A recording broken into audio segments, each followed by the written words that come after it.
bassin du lac Tchad, au golfe des Guinées, les tensions de tous ordres à la Corne de l'Afrique et dans la région au bassin du lac Tchad, au golfe des Guinées, un autre pan de Mozambique, en Brésil, à la Corne de l'Afrique et dans la région des Grands Lacs, Les flux de réfugiés politiques, économiques, environnementaux et autres personnes déplacées internes. Les flux de réfugiés politiques viennent accentuer la situation économique, environnementaux et autres personnes déplacées internes déjà fragiles viennent accentuer la situation sécuritaire. C'est à ce contexte mondial déjà fragile, fortement dégradé de nombreux États membres que nous avons été confrontés. C'est à ce contexte mondial et régional fortement dégradé que nous avons été confrontés, Monsieur le Président, Mesdames et Messieurs, au cours des 8 dernières années de développement. La réforme institutionnelle de notre Union entamée en 2017, Monsieur le Président, Mesdames et Messieurs, ambitionnait la création de conditions optimales de notre Union entamée pour garantir la poursuite efficiente, ambitionnait la programme inscrits dans notre boussole doctrinale stratégique pour garantir la poursuite efficiente, 2063, des programmes inscrits dans notre boussole doctrinale stratégique aux défis ainsi identifiés. L'agenda 2063, à ce titre, au fin d'une meilleure la reconfiguration du leadership de la Commission identifié. Un processus d'évaluation des performances, la reconfiguration du leadership de la Commission, de collaboration plus étroit, un processus d'évaluation africaine des performances des communautés économiques régionales, des rapports de collaboration plus étroits actés par l'Union africaine et les communautés économiques régionales des mécanismes de coordination actés par l'intégration. L'institutionnalisation des sommets de coordination F15 dédiés à l'intégration, de veiller à la qualité de la mise en place des groupes techniques et au respect des règles d'or de la gestion chargée de veiller à la qualité financière et comptable de l'Union et au respect des règles d'or de la gestion budgétaire. Une évaluation de la pertinence de tous les organes de l'Union, sans exception aucune. Une évaluation de la pertinence de tous les organes de l'Union institutionnelle de l'Union, sans exception aucune. J'insiste, fera naître une nouvelle cartographie administrative institutionnelle parmi ces organes. J'insiste, le Parlement panafricain, en particulier, le Conseil des paix et de sécurité et le Comité le Parlement panafricain, le Conseil des mouvements d'ensemble de la réforme et le Comité avec ses ombres et lumières, confirme sa pertinence le mouvement d'ensemble de la réforme nécessairement progressive avec ses ombres et lumières sur le long terme, confirme sa pertinence. C'est une exigence d'adaptation perpétuelle des structures de notre Union sur le long terme aux évolutions qui caractérisent le monde. C'est une exigence d'adaptation perpétuelle des structures de notre Union. Remercier les présidents Paul Kagame et William Ruto pour leurs remarquables efforts pour faire remercier les présidents Paul Kagame et William Ruto. Monsieur le Président, Mesdames et Messieurs, pour faire avancer l'évaluation de la première décennie de mise en œuvre de l'agenda 2063. Monsieur le Président, Mesdames et Messieurs, couvrant la période d'évaluation de la première décennie de mise en œuvre de l'agenda 2063, révèle les progrès sectoriels couvrant la période allant de 2014 à 2023 de l'Afrique que nous voulons. Révèle les progrès sectoriels. Il est crucial d'en tirer les vraies leçons et de procéder aux ajustements pertinents subséquents. Il est crucial dans le domaine de la vraies leçons. C'est une approche aux ajustements pertinents traduite sur le terrain à travers dans le domaine de la santé et des succès. C'est une approche avec la surveillance de la pandémie traduite sur le terrain à travers des actions. Africa CDC s'est affirmée avec la surveillance de la plus efficace de la lutte contre toutes les maladies. Africa CDC s'est affirmée comme l'instrument le plus efficace de la lutte contre toutes les maladies. La préoccupante question du financement de la santé, de la couverture sanitaire universelle continue de nous préoccuper. Et celle de la lutte contre la malnutrition de financement de la couverture sanitaire universelle grâce au Centre africain des vaccins vétérinaires sur le continent ont été dont le nouveau laboratoire de production de vaccins africain des vaccins vétérinaires CAVAC. Une avancée dont le nouveau laboratoire de production de vaccins a été inauguré de la santé animale et du développement socio-économique. Une avancée significative dans le domaine de l'élevage. L'Agence africaine des médicaments et du développement socio-économique a commencé l'installation de son siège à Kigali. L'Agence africaine des médicaments sur la rampe a commencé l'installation de son siège à Kigali. La médecine traditionnelle a bénéficié de l'élaboration de 2 plans d'enseignement. La médecine traditionnelle a bénéficié de l'élaboration de 2 plans. Le champ de l'éducation. Le dernier a été animé par la volonté de concevoir un nouveau système éducatif pensé en fonction a été animé par la volonté de concevoir l'enjeu majeur. Un nouveau système éducatif pensé en fonction des l'innovation scientifique où l'enjeu technologique est devenu maintenant par la compétition autour de l'innovation scientifique. C'est en cohérence technologique que des stratégies diverses et complémentaires ont été développées. C'est en cohérence, notamment lors de la conférence de Nouakchott, des stratégies diverses de l'année 2024 initiées par la présidence en exercice, notamment lors de la conférence de Nouakchott, en collaboration avec la Commission de l'Union africaine, initiée par la d'autres partenaires, dont la Mauritanie, et en collaboration avec la Commission de l'Union africaine, la centralité des problématiques genre et jeunesse a été affirmée. En particulier. Les envoyés la centralité des jeunes des problématiques genre et jeunesse dans l'univers institutionnel Les envoyés spéciaux femmes et jeunes se sont tout au long des 8 années de ce double mandat. Bien d'autres domaines cruciaux ont retenu toute l'attention tout au long des 8 années de ce double mandat. D'importance pour le développement socio-économique de l'Afrique. Ont retenu toute l'attention. Qu'il s'agisse de notre vision sur les questions minières, développement socio-économique, du programme détaillé de l'agriculture et de l'économie. Qu'il s'agisse de notre vision du développement des infrastructures et de l'énergie, du programme détaillé de l'agriculture et de l'économie avec l'adaptation et le développement des infrastructures et de l'énergie, de l'intégration du changement climatique à travers l'adaptation et la résilience de libre-échange continental africain. De l'intégration régionale, de l'opérationnalisation effective de la zone de la paix continentale africaine, l'objectif de 400 millions de l'opérationnalisation effective, du traitement des du fonds de la paix dont l'Afrique qui a dépassé l'objectif de 400 millions de l'Agence africaine humanitaire, du traitement des crises, du renforcement de la visibilité de l'Union africaine, avec la mise en place à travers notre partenariat.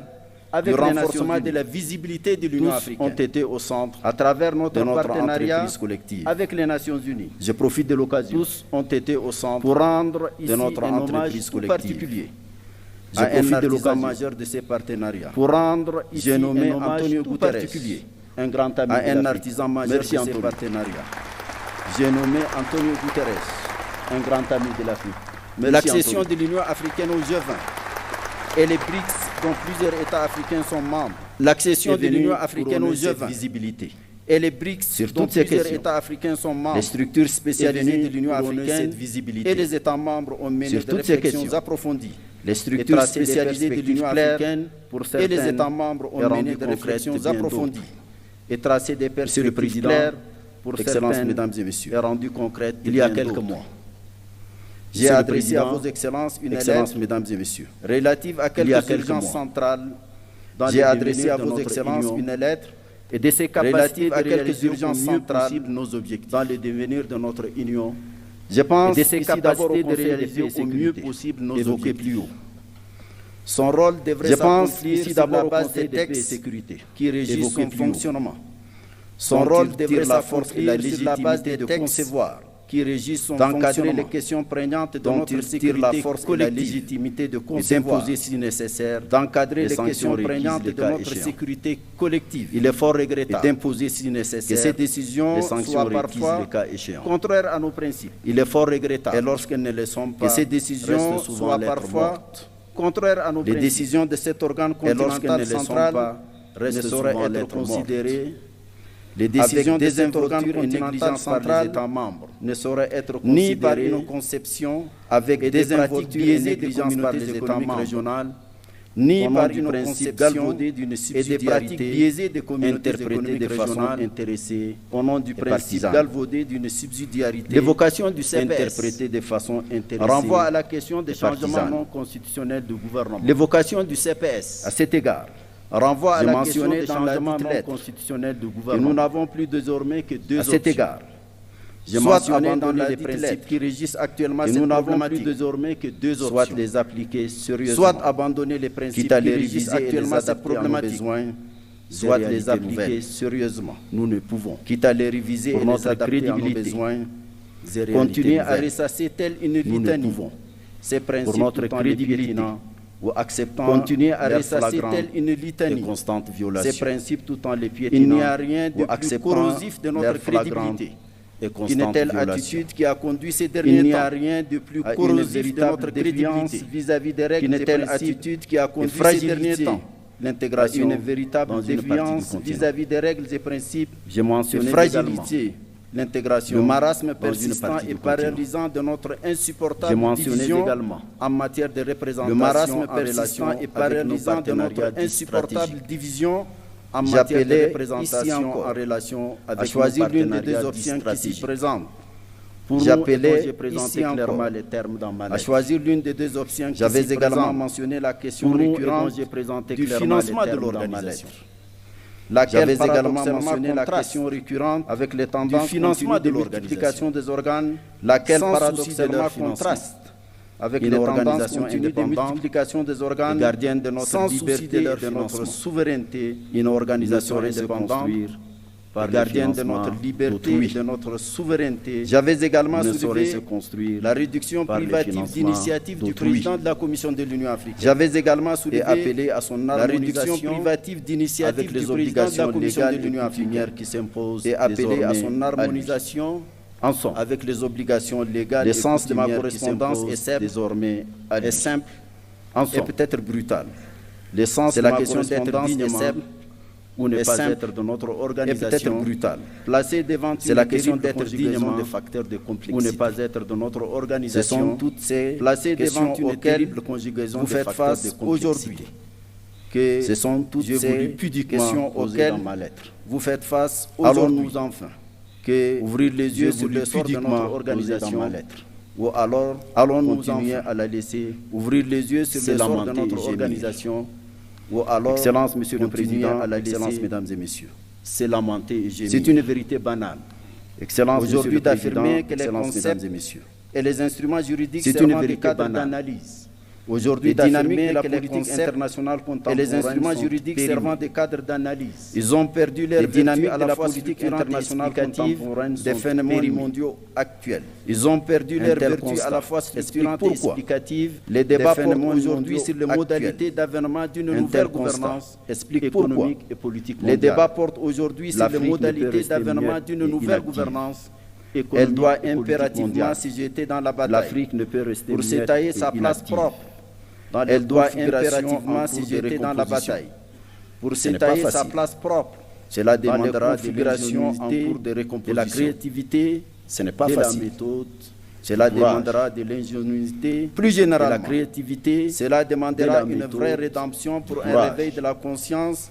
Plus généralement, cela demandera une vraie rédemption, celui de la conscience de notre africanité et de l'âme, celui de la fierté de notre africanité, celui de la conscience, celui de l'attachement à notre africanité, celui de la fierté de notre dépersonnalisation, celui de l'attachement à notre africanité, celui du rejet de notre dépersonnalisation et de notre servilité nihiliste, de notre identité et de notre être. C'est à quoi nous appelle la jeunesse africaine. Celle-ci majoritaire dans tous nos États. C'est à quoi nous appelle la jeunesse africaine. Savoir raison celle-ci majoritaire dans tous nos États grâce aux nouvelles formes de communication qui amplifient savoir raison de plus en plus fort. Cette jeunesse africaine nous interpelle et nous fait constamment qui amplifie un procès en déphasage. Cette jeunesse africaine nous interpelle et nous fait constamment qui sont celles d'une Afrique ouverte sur elle-même. En déphasage de ses aspirations souveraines dans ses politiques qui sont celles d'une Afrique ouverte sur elle-même et unie. Cette solidarité souveraine était notre planche de salut dans notre combat contre le colonialisme. Cette solidarité a toujours été notre planche de salut dans notre combat contre le colonialisme. Nous venons de nous incliner sur la mémoire et le parachèvement d'un de ces grands combattants, Sam Nujoma. Nous venons de nous incliner sur la mémoire, messieurs, d'un de ces grands combattants, Sam Nujoma. La foi dans notre solidarité panafricaine a galvanisé nos consciences, nos volontés et nos intelligences. La foi dans notre solidarité panafricaine a galvanisé nos consciences, nos volontés et nos intelligences. Il n'y a pas de nouvelle voie vers notre futur que d'écouter et de donner corps aux aspirations. Il n'y a pas de nouvelle voie de notre futur que d'écouter et de donner corps aux aspirations de notre jeunesse. Nos concitoyens. Je quitte définitivement mes fonctions dans quelques jours. Monsieur le Président, Mesdames et Messieurs, j'avoue que je me sens envahi par je quitte définitivement mes fonctions dans quelques jours. Qui m'autorise ces quelques mots que je me sens envahi par un doux sentiment de liberté. Qui m'autorise ces quelques mots venant du cœur. Le premier est un mot de profonde gratitude à vos excellences. Pour la confiance que vous m'avez accordée est un mot de profonde gratitude en m'élisant pour 2 mandats successifs, président de la Commission. Pour la confiance que vous m'avez accordée, soyez assurés en m'élisant pour 2 mandats successifs, et je mesure toujours de l'Union africaine toutes les dimensions de cette confiance. Soyez assurés que j'ai mesuré du lourd poids de la gratitude, et je mesure toujours et la reconnaissance. Toutes les dimensions de cette confiance et du deuxième poids de la gratitude portent sur l'autre et moi subséquente. Dans cet autre, je pense d'abord à nos partenaires. Porte sur l'autre qui nous ont offert une amitié sincère. Dans cet autre, je pense d'abord à nos partenaires mutuellement avantageuses. Sur tous ceux qui nous ont offert une amitié sincère, je voudrais les remercier tous et une coopération notre gratitude mutuellement avantageuse. Je pense ensuite à tous les remercier tous et leur ainsi qu'à ceux qui nous ont quittés pour différentes raisons. Je pense ensuite à nous avons réalisé des bonnes et grandes choses, ceux qui nous ont quittés et pour différentes raisons. Autant que faire nous avons réalisé des bonnes éthiques et grandes choses et une ligne de conduite et surtout avons conforme. Autant que faire ce et respecter une certaine éthique et une ligne de conduite que nous croyons conforme à nos principes. Les membres de commission de l'Union africaine, d'autres hommes et femmes ensuite, les membres de commission de l'Union africaine, souvent dans l'ombre, d'autres hommes et femmes dévouement, discipline et talent, ont travaillé. Je voudrais les rendre souvent dans l'ombre qu'ils méritent. Avec assiduité, dévouement, discipline et talent. Je voudrais les rendre l'hommage qu'ils méritent. Le troisième mot est relatif à mes propres limites. J'ai tant voulu faire vite. Le troisième mot est relatif à mes propres limites. Vous m'avez confié. J'ai tant voulu faire vite et mieux. Peut-être ai-je sous-estimé la lourdeur de la tâche. Je sais que je n'ai pas tout fait. Le poids des pesanteurs. Peut-être ai-je sous-estimé la lourdeur de la tâche. Je sais que j'ai peut-être commis des erreurs. Et je le poids des pesanteurs. Peut-être. Je sais que j'ai peut-être commis des erreurs. Peut-être ai-je ici ou là faibli ou m'étais trompé et manqué des occasions de faire mieux. Peut-être ai-je ici ou là je voudrais m'en excuser et demander pardon. Ou m'étais trompé et manqué des occasions de faire un quelconque tort. Je voudrais m'en excuser et demander pardon. Si mes manquements ont causé un quelconque tort individuel ou collectif. Le quatrième mot est relatif à mon sentiment de l'instant. Je suis heureux de reprendre ma liberté. Le quatrième mot est relatif à mon sentiment de l'instant. Mais je sais que j'aurai aussi la nostalgie. Je suis heureux de reprendre ma liberté. Des femmes et des hommes que j'aurai aussi la nostalgie du peuple éthiopien. À la civilisation des femmes et des hommes que j'y ai connus. À vous, mon cher du peuple éthiopien. À la civilisation millénaire. À vous, mon cher Dr Abiy Ahmed. Betam. Peut-être faudra-t-il écrire l'histoire de tout cet enchevêtrement de sentiments et de sensations. Enfin, peut-être faudra-t-il écrire l'histoire de tout cet enchevêtrement de sentiments et de sensations. De continuer à servir, de penser à l'Afrique. Mon cinquième mot est à servir la ferme. Arriver pour continuer à servir pour sa jeunesse à laquelle nous n'avons pas à servir suffisamment. Arriver à laquelle nous devons faire pour sa jeunesse à laquelle nous n'avons pas fait suffisamment. C'est elle et à laquelle nous devons faire et davantage demain. Car après tout, c'est elle. Un mot de la fin à vous, Monsieur le Président, et davantage frère Mohamed Cheikh Al-Ghazouani. Un mot de la fin à vous, Monsieur le Président, et cher frère. J'ai apprécié votre proximité tout au long de votre mandat. Pour vous dire combien vous avez été apprécié votre proximité tout au long de votre mandat. Des civisme et de hauteur. Vous avez été un maître de sagesse. Des civisme et de hauteur. Inspirant à tous égards. À vous, Monsieur le Président et chers frères, Joao Lourenço. À vous, Monsieur le Président, je me permets de souligner, Joao, que la force tranquille que vous symbolisez me permet de souligner sur une présidence que la force tranquille que vous symbolisez me rassure sur une présidence vous tous les deux en particulier de substance. Et nous tous puissiez avoir une pensée agissante.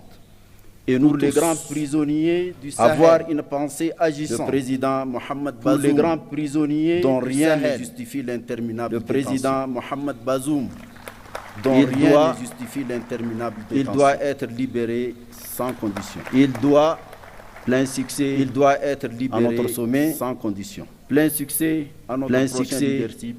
À notre sommet. Plein succès à notre prochain leadership. Je vous remercie.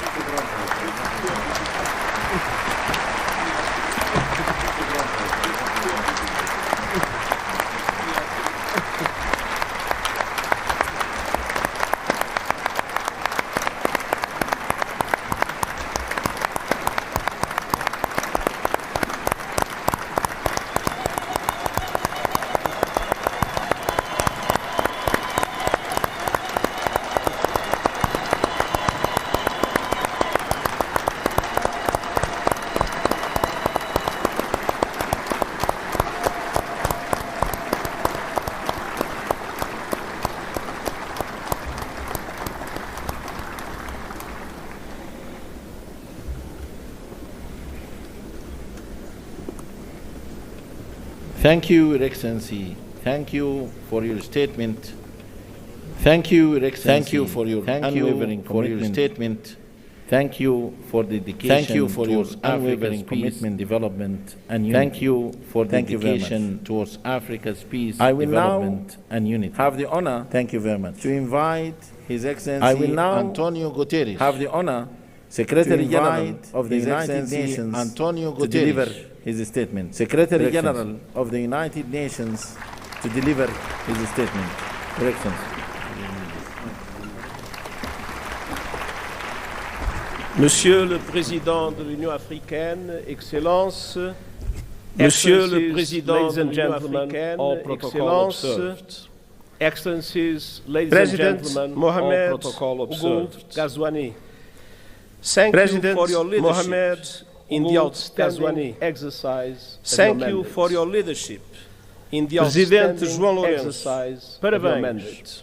E aguardo com expectativa a oportunidade de trabalhar consigo e aguardo com novo Presidente a oportunidade de trabalhar consigo como novo Presidente da União Africana. To give a very special expression of gratitude. I also want to the chairperson of the African Union Commission expression of gratitude to the chairperson of the African Union Commission strong and permanent commitment to multilateralism and impeccable cooperation with the United Nations. Multilateralism and impeccable cooperation with the United Nations.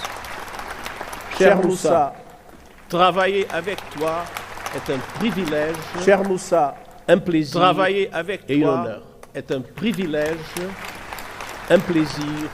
Excellencies, the partnership between the African Union and the United Nations has never been stronger. Between the African Union and the United Nations we see an Africa booming with hope and possibility.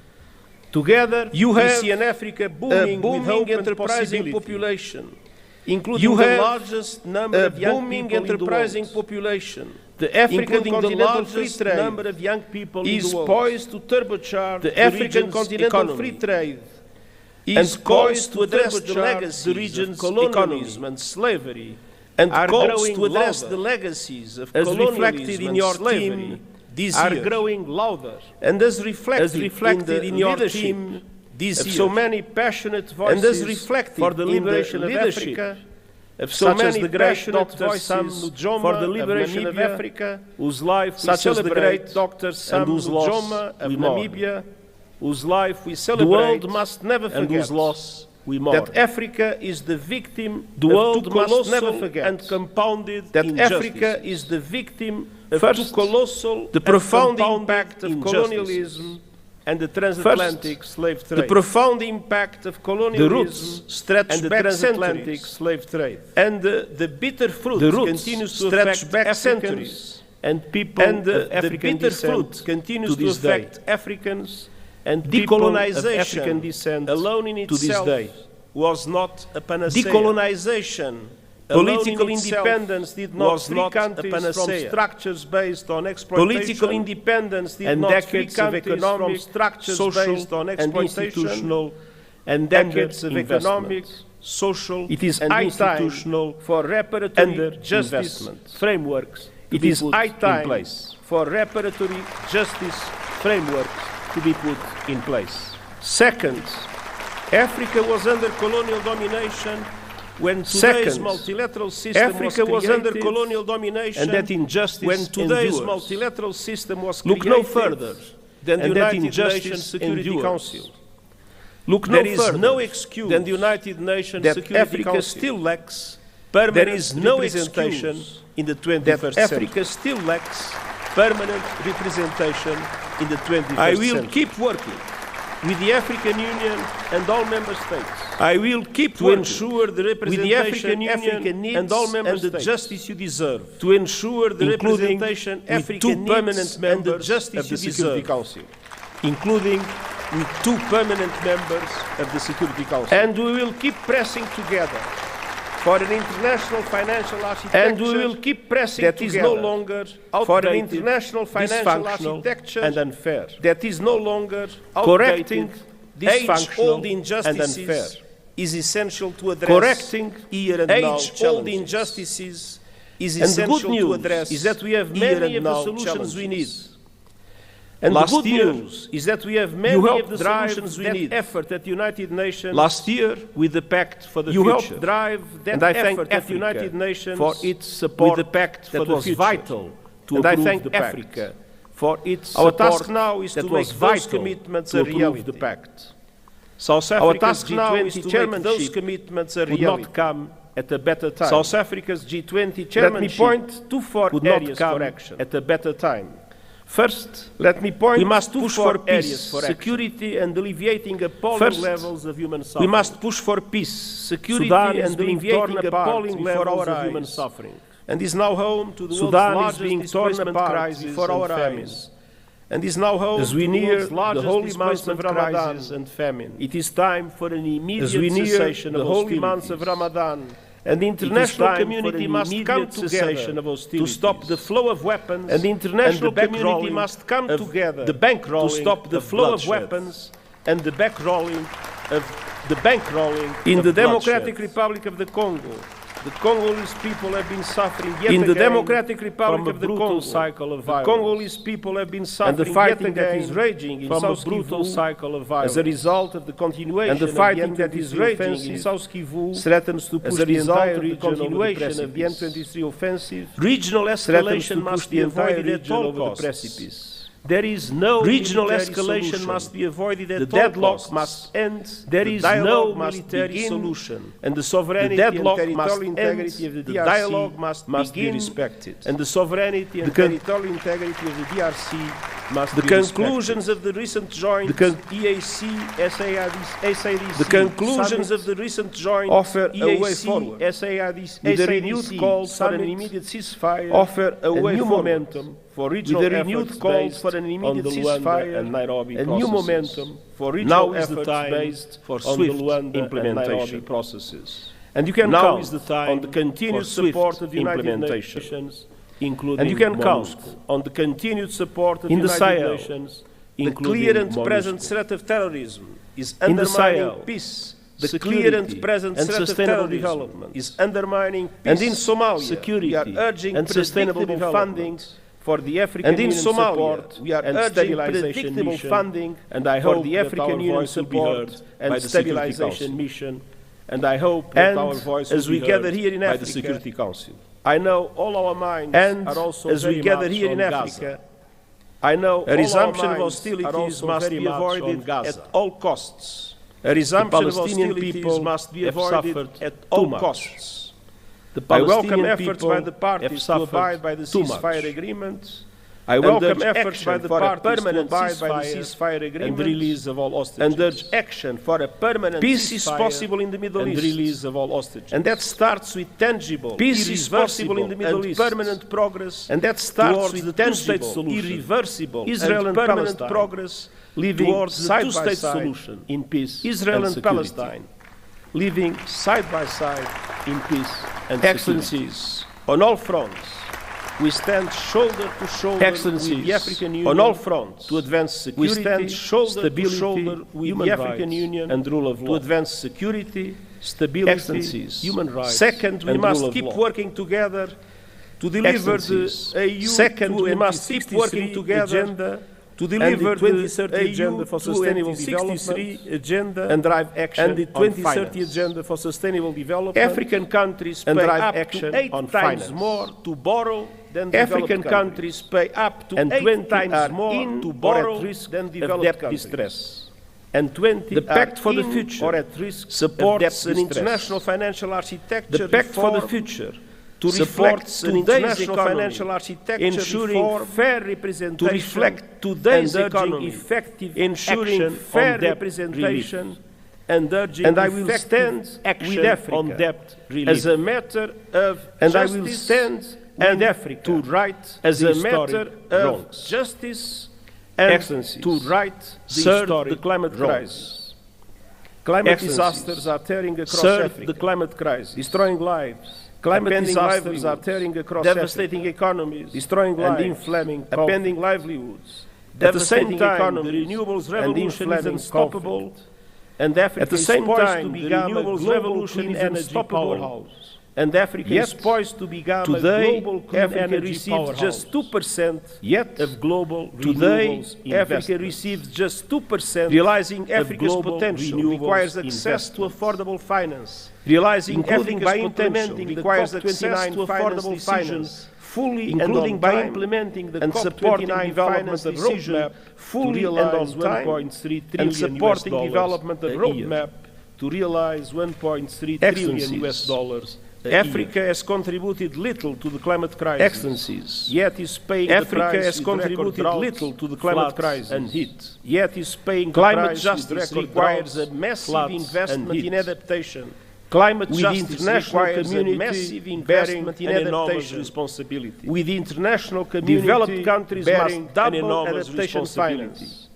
And developed countries must significantly boost finance the loss and damage countries must significantly boost the loss and damage fund. When the loss and damage fund was created, when the loss and damage fund was created, that took place, as a pledging conference for an amount that is equivalent, as allowed at the highest for an contract that is equivalent basketball at the highest player contract in the United States. For a basketball it is absolutely necessary in the United States to make the loss and damage fund. It is absolutely necessary instrument to make to support the loss and damage fund in adaptation. An effective instrument to support developing countries. And we also need justice.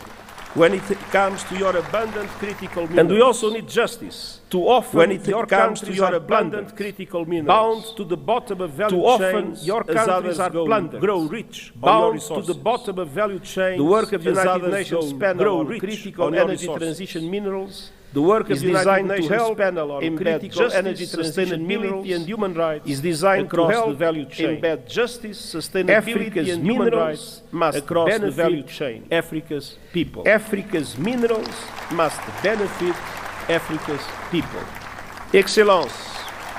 Enfin, nous devons agir dans le domaine des nouvelles technologies, notamment l'intelligence artificielle. Enfin, nous devons agir dans le domaine des nouvelles technologies, notamment l'intelligence artificielle. Sont privés d'un accès fiable. Près de 2 tiers de la population africaine. Nous avons une responsabilité historique à l'Internet. Faire en sorte que nous avons une responsabilité historique profite à l'humanité tout entière, que l'intelligence artificielle profite à l'humanité tout entière, État et compagnie. Et pas seulement à quelques privilégiés. Le pacte numérique mondial partage les ambitions du pacte numérique africain. Le pacte numérique mondial partage les ambitions du pacte renforcement des capacités, connectivité universelle responsable, renforcement des capacités artificielles et une gouvernance responsable. Je présenterai bientôt un rapport sur les modèles innovants de financement volontaire et les initiatives un rapport sur les modèles innovants de financement volontaire afin d'aider les pays du Sud global renforcement des à exploiter l'intelligence artificielle pour le bien commun. À exploiter l'intelligence artificielle pour le bien commun. Les promesses seront tenues. Assurons-nous, Excellence, que les promesses seront tenues. L'Union africaine et l'ONU sont unies et déterminées à rendre justice à votre continent. Sont unis et déterminés à rendre justice à votre continent. Nous disposons de bases solides pour aller de l'avant. Alors, nous disposons de bases concrétisant ces engagements. Alors, permettez-moi de dire une dernière phrase dans ma langue maternelle. Et permettez-moi de dire une dernière phrase dans ma langue maternelle. Vive Africa! Digamos com uma só voz, viva África!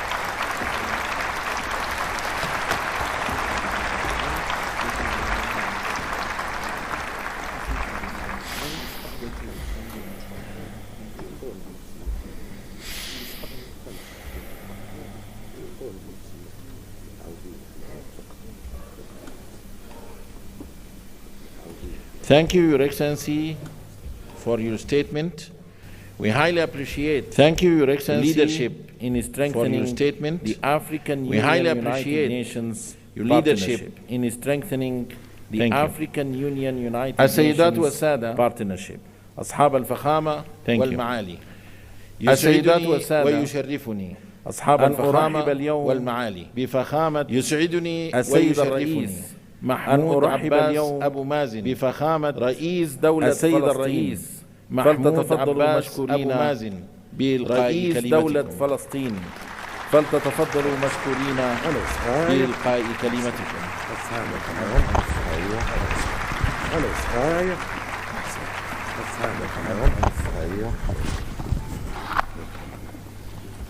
بسم الله الرحمن الرحيم. فخامة الرئيس محمد بسم الله الرحمن الرحيم. رئيس فخامة الرئيس محمد رئيس الغزواني الإفريقية، رئيس جمهورية موريتانيا، دولة الرئيس القمة الإفريقية، دولة رئيس الوزراء الأثيوبي، دولة الرئيس السيد آبي أحمد، دولة رئيس الوزراء الأثيوبي محموسة فكي، السيد آبي أحمد، رئيس مفوضية الاتحاد الإفريقي، معالي رئيس مفوضية الاتحاد الإفريقي، الأمين العام للأمم المتحدة، أصحاب الفخامة والمعالي الأمم المتحدة، أصحاب الفخامة والمعالي الحضور الكريم، نود في البداية ورحمة الله وبركاته أن نقدم التهنئة لفخامة نود في البداية أن نقدم التهنئة لفخامة الرئيس على توليه رئاسة الاتحاد الإفريقي للعام 2000 على توليه رئاسة الاتحاد متمنين له للعام 2025 والشكر متمنين له التوفيق لفخامة الرئيس محمد ولد الغزواني والشكر موصول على رئاسته لفخامة الرئيس محمد ولد الغزواني للاتحاد على رئاسته ويسعدني أن ألتقي بكم مجددا للاتحاد ويسعدني أن ألتقي بكم مجددا الذي يحمل في قلبه تقديرا عميقا لشعوب وقيادات في قلبه تقديرا عميقا التي لشعوب وقيادات دول والتي كانت ولا تزال التي نفتخر داعما مخلصا لنضال والتي كانت ولا تزال من أجل الحرية داعما مخلصا لنضالنا العادل القادة من أجل الحرية في الوقت الذي نعمل فيه القادة ومعنا دول العالم ومنظمات في الوقت الذي نعمل فيه الدولية ومعنا دول العالم وقف إطلاق النار الدولية وتقديم المزيد من المساعدات الإنسانية وتولي دولة فلسطين مهامها الإنسانية في قطاع غزة وتولي دولة فلسطين ومساعدة النازحين في قطاع إلى مناطقهم ومساعدة وتأمين مقومات الحياة إلى مناطقهم في قطاع غزة مقومات الحياة لشعبنا والتجهيز لإعادة الإعمار في قطاع غزة والتجهيز لإعادة الإعمار دعوات لانتزاع شعبنا تخرج علينا وتهجير دعوات لانتزاع شعبنا بسيادة دول أخرى وتهجيره دعوات والمساس بسيادة العالم أخرى عن جرائم الحرب والإبادة الجماعية العالم والتدمير في الحرب والإبادة الجماعية والتدمير في غزة وسرقة الأرض وجرائم الاستيطان ومحاولة ضمها وسرقة الأرض والاعتداء على المقدسات ومحاولة ضمها والقدس والتي تقوم بها قوات الاحتلال الضفة والقدس والتي تقوم بها قوات الاحتلال بهدف وعصابات المستوطنين الدولتين وإضعاف السلطة الوطنية تقويض حل الدولتين اليوم وإضعاف السلطة الوطنية الفلسطينية 2,300,000 فلسطيني يعيش في قطاع غزة منهم 1,300,000 المليون لاجئ منهم مليون ونصف لجأوا نصف المليون الذين طردوا من أرضهم في عام 8 لجأوا وتعرضوا من أرضهم أكثر من 50 مجزرة وتعرضوا خلالها إلى أكثر من 50 مجزرة والمكان الوحيد على أيدي العصابات إذا أراد الأمريكان حلا والمكان الوحيد المكان الوحيد الذي إذا أرادهم إليه هو مدنهم وقراهم التي المكان الوحيد الذي يجب عودتهم إليه هو مدنهم وقراهم تنفيذا التي هجروا منها إبان القرار الأممي تنفيذا الذي يدعو إلى عودة اللاجئين 94 إلى مدنهم وقراهم التي يدعو إلى عودة منها وتعويضهم من مدنهم وقراهم الأضرار التي هجروا منها وتعويضهم عن كامل إننا نؤكد على رفضنا الكامل والمطلق إننا نؤكد على رفضنا لأي دعوات تهدف للتهديد شعبنا الفلسطيني لأي دعوات تهدف والتي من شعبنا الفلسطيني منطقة في دائرة العمق والتي من شأنها بدلا من الذهاب لصنع منطقة في دائرة العمق وسيكون واهما بدلا من الذهاب لصنع من يعتقد أنه بإمكانه فرض وسيكون واهما جديدة من يعتقد أنه بإمكانه فرض صفقة قرن جديدة أو تهجير شعبنا أو تهجير شبر من أرضنا والاستيلاء على أي شبر من أرضنا مواقف كل الدول التي رفضت في هذا الصدد دعوات التهجير شعبنا المواطني التي وقفت إلى جانب دعوات التهجير شعبنا المواطني ووقفت إلى جانب حقه مسمنين عاليا موقف الاتحاد الإفريقي مسمنين عاليا موقف الاتحاد الإفريقي ودول إن هذه الممارسات في هذا الشأن إن هذه الممارسات